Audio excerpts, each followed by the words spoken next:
Long before paper money, banks, or digital payments, people traded with whatever they had. A farmer gave wheat for pottery. A hunter exchanged animal skins for tools. But there was a problem.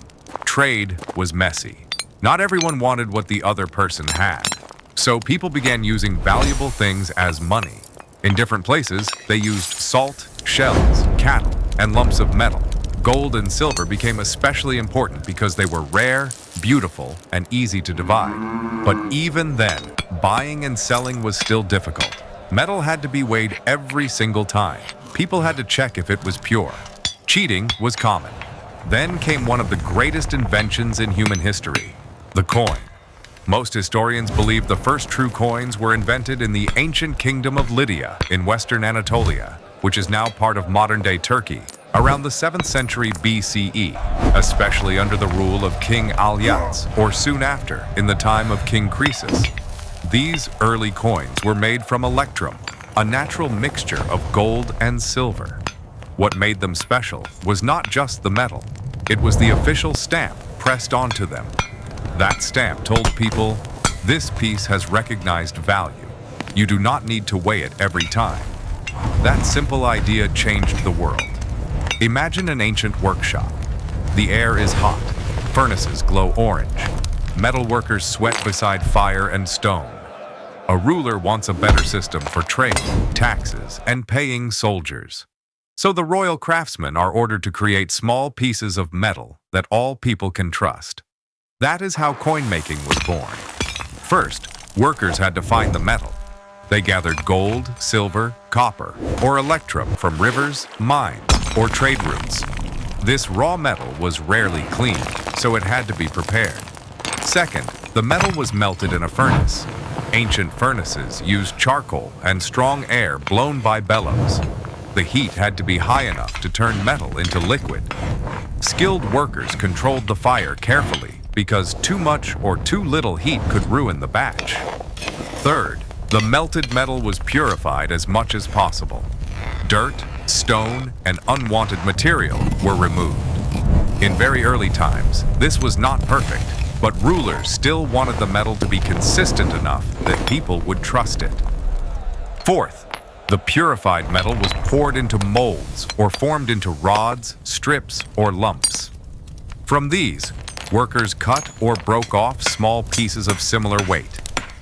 These rough pieces were called blanks or planchets in later terms. At this stage, they did not yet look like finished coins. They were just measured bits of metal. Fifth, each metal piece was weighed carefully. Weight mattered because the value of early coins depended heavily on how much precious metal they contained. Workers trimmed pieces that were too heavy and rejected pieces that were too light. Sixth, the blanks were often heated again. This made the metal softer and easier to strike. A cold, hard blank might crack or fail to take a clear impression. Seventh came the most important step, making the dies. A die was a hard engraved tool, usually made by a skilled craftsman. One die might carry a lion, a bull, a king's symbol, or an official mark. This image was not just decoration, it was a guarantee of authority. It told the public the ruler or city stood behind the coin.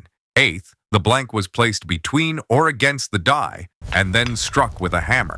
In the earliest coins, often one side had a main symbol while the other side showed a punch mark from the striking process.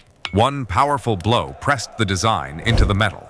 In that moment, an ordinary lump of metal became a coin.